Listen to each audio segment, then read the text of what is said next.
Hey guys, welcome back to Nabadas blog. তো আশা করছি সবাই খুব ভালো আছে, আমরা কিন্তু বেশ আছি।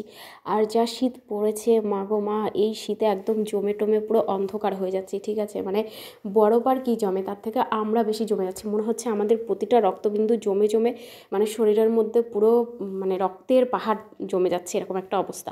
আর এই যে ঠান্ডা পড়েছে, হাড় ভাঙা ঠান্ডা, আর এই ঠান্ডায় যদি পিঠে না খাই তাহলে তো জীবনটা পুরো বৃথাই হয়ে যাবে।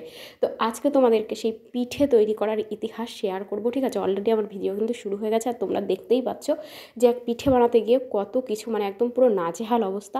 সবাই মিলে কীরকম মানে একেবারে জোর কদমে লেগে পড়েছে, কিন্তু তবুও পিঠে খেতেই হবে, পিঠে কিন্তু খেতে হবে ভাই, ঠিক আছে। তারপরে এই ভিডিওটা যদিও দুদিন আগের, কারণ এটা হচ্ছে মকর সংক্রান্তির দিনের মানে ভিডিও, তো ওই দিন আমি আপলোড করতে পারিনি, তার জন্য একটু লেট হলো। তো যাই হোক, এবার ব্যাপারটা হচ্ছে কি, বাঙালিরা শীতকালে পিঠে খাবে না এটা তো ভাবা যায় না। আর তাছাড়া পৌষ মাস যাচ্ছে, পৌষ মাস যাওয়ার দিন প্রত্যেক বাঙালির ঘরে ঘরে কিন্তু পিঠেপুলি উৎসবটা হয়, ঠিক আছে।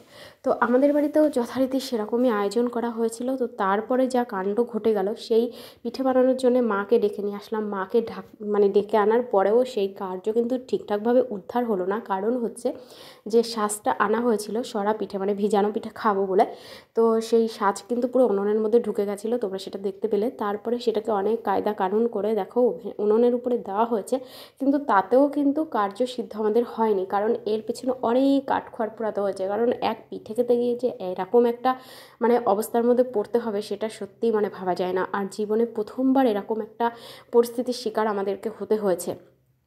তো সেই পিঠে তো যেমন তেমন, মানে স্বাস্থ্য যেমন তেমন। তারপরে যখন আর কি চালের গুঁড়ো যেটা গুলবো সেটা বাজার থেকে কিনে আনা হয়েছিল, যার জন্যে দেখা গেল যে ওই পিঠে কিন্তু সাজ পিঠে হবে না, কারণ পুরো খুদ, মানে কোনো মতে হয়তো মানে চালটাকে ভাঙিয়েছে আর কি, গুঁড়ো করেছে, তো সেইভাবে ফিনিশিংটা করেনি। তো তার জন্যে তারপরে আবার সেটাকে কি করতে হলো বলো তো, সেটাকে আবার তোমার করতে হলো, মিক্সচার গ্রাইন্ডারে দিয়ে পেস্ট করতে হলো। তো সেই পেস্ট করতে গিয়েও আর এক সমস্যা, মানে হচ্ছে না, জমে যাচ্ছে, ঠিক আছে, মানে মিক্সচার ঘুরছে না ভালো করে। তো তারপরে দেখো অনেক কষ্টে সষ্টে সেটাকে গুঁড়ো করা হয়েছে, আর প্রচুর জল লেগেছে আর কি, জল দিয়ে দিয়ে সেটাকে পেস্ট করা হয়েছে। আর তারপরে দেখো আবার যেহেতু এই সাজটাই হচ্ছিল না বলে অনেকটা রিক্সই হয়ে গেছিলো, আর এই রিক্সের কারণে কিন্তু এই সাজটা দেখো ওই লোহাটা সরে গিয়ে না ওটা উনুনের মধ্যে আবার ঢুকে পড়েছিল। তো যার জন্য আবার দোকান থেকে একটা আনা হয়েছে। তারপরে দেখো দুধের সমস্যা, দুধে কম পড়েছে। তারপরে হচ্ছে কি আবার সে দৌড়ে গেলাম দোকানে, গিয়ে একটু ময়দা আর হচ্ছে কয়েক প্যাকেট গুঁড়ো দুধ নিয়ে আসলাম। কারণ হচ্ছে গিয়ে মানে মালপোয়া, তারপরে হচ্ছে পাটিসাপটা এগুলো বানাতে হবে, তো তার জন্যে। তো তারপরে আবার তো সেই মা হাসাহাসি করছে, কারণ আমি এই যে দৌড়ে দৌড়ে গেলাম, আর এই মানে শীতের মধ্যে দেখো পুরো একদম ডানাকাটা একটা নাইটি পরে আছি, বাবা কষ্ট হয়ে গেছে। তো লালাবাবুকে হায়ার করে নিয়ে এসেছিলাম তারপরে আবার আমার ভিডিও করে দেওয়ার জন্য। তো যাই হোক, এরপরে আবার চলে এসেছি আমরা সন্দেশ দিয়ে পাটিসাপটা বানাতে, কিন্তু এখানেও আমার মা ফেল হয়ে গেল, কারণ এত সুন্দর পিঠে বানায় আমার মা। আর আজকে যে কি করছিল, মানে মায়ের উপরে মানে পিঠে দেবতা ক্রুদ্ধ হয়ে গেছিলো নাকি মার মন ডাকছিল না, সেটাই বুঝতে পারছিলাম না, ঠিক আছে। তো যাই হোক না কেন, আমরা শেষমেশ অনেক যুদ্ধ করে তারপর কিন্তু পিঠে শেষমেশ খেয়েই ছেড়েছিলাম। তো তারপরে আবার চলে এসেছি, যেহেতু আমি সন্দেশের পাটিসাপটা খেতে ভালোবাসি না, নারকেল দিয়ে খাবো, তো তাই জন্য লালাবাবুকে দিয়ে একটা নারকেল ছুলিয়ে নিলাম। কিন্তু এই যে নারকেলটা দেখতে পাচ্ছ, এর আবার গাছ হয়ে গেছিলো, সেটা আবার ওই যে নিচে ঝরে পড়ে গিয়েছে। এটা একদম মানে পরে ফাটানো হয়েছিল, দেখা গেলো যে পুরো ঘোল হয়ে গেছে। তো পিঠে বানাতে বানাতে চলে এসছে টিয়া পাখি আমাদের বাড়িতে পিঠে খাবে বলে। তো টিয়া পাখির সঙ্গে একটু মজা করলাম, কারণ ওখানে যে নতুন সাজ আবার কাটাতে গেলে কী করতে হয় বলো তো, কাটাতে মানে কি প্রথমবার ইউজ করতে গেলে আবার ওটাকে কিন্তু অনেকে ধানের তুষ দিয়ে, অনেকে হচ্ছে বালি দিয়ে, অনেকে লবণ দিয়ে ওটাকে মানে ভালো করে পুড়িয়ে নেয়। কিন্তু আমাদের যেহেতু এগুলোর কোনো কিছুই ছিল না, তো লবণ ছিল ঘরে, তো লবণ দিয়ে মা সাজটাকে এই দেখো ওভেনের উপরে দিয়ে পোড়াতে দিয়েছিল।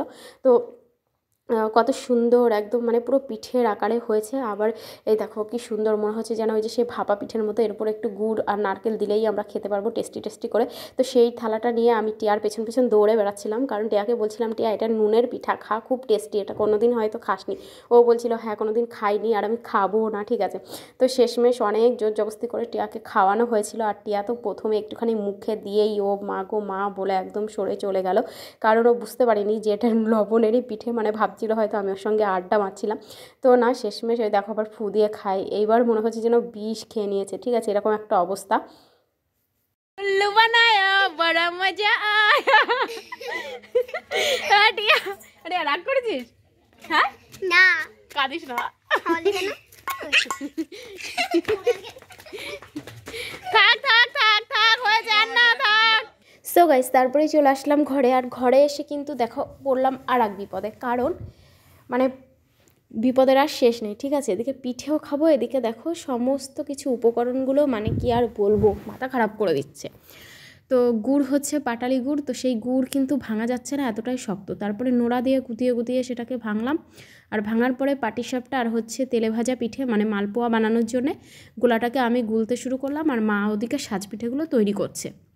তবে এবার কিন্তু সাজপিঠেগুলো খুব সুন্দর হয়েছিল। যখন ওটাকে রসের মধ্যে দেওয়া হয়েছিল, মানে দুধ আর গুড় জাল দিয়ে যে রসটা বানানো হয়েছিল তার মধ্যে দিলে না একদম সঙ্গে সঙ্গে পুরো সেই রসগোল্লার মতো লাগছিল দেখতে। আর খাওয়ার সময় তো দারুণ টেস্টি হয়েছিল, না খেলে সেটা বোঝা যাবে না, খুবই টেস্টি হয়েছিল আর খুবই সুন্দর হয়েছিল। মানে মা বলছিল যে এইভাবে সঙ্গে সঙ্গে স্বাদ ব্যবহার করা যায় না, কিন্তু এই স্বাদটা সত্যিই খুব সুন্দর, যার জন্য এরকমটা হয়েছে। তো বেশ ভালোই হলো, পিঠেও খাওয়া হলো, একটু কষ্ট হলেও, কারণ কষ্ট করলে তো ভালো পিঠে খাওয়া যাবেই, আর পিঠে করতে অনেকটাই মানে পরিশ্রম করতে হয়। তো যাই হোক, আর এই যে আগের শ্বাসটা দেখো কি অবস্থা, উনুনের মধ্যে পুরো ঢুকে গেছিলো, ঠিক আছে, এই যে পিঠে সমেত, তাই এরকম হয়ে গেছে। তো তারপরে হচ্ছে নারকেলটা ভাঙা হয়ে গেছে, আর নারকেলটা ভাঙার পরে এখন নারকেলটা একটু একটু গজ দেখা যাচ্ছিলো, যার জন্য বললাম ফাটা, তাহলে ওর মধ্যে যদি নারকেলের ফুলটা হয় তাহলে সবাই মিলে খাওয়া যাবে।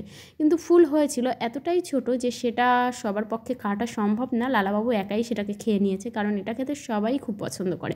আর আমার তো এটা খেতে ভীষণই ভালো লাগে, যারা যারা খাওনি তারা একবার খেয়ে দেখবে যে কতটা টেস্টফুল।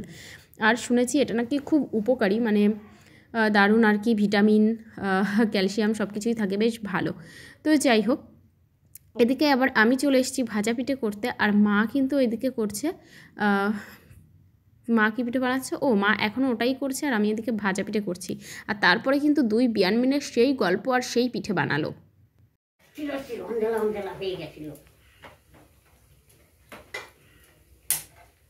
মুড়ি ভেজে চিনি করে এরকম বড় বড় করে নাড়ু বানায় পিঠে করে, বুঝেছেন। আর এই বাড়ি আমাদের তো অনেক লোক, তখন ধরেন এই বাড়ি ও বাড়ি সব তো এখন ভাগ হয়ে গেছে, আমার লোকই নেই বললি চলে।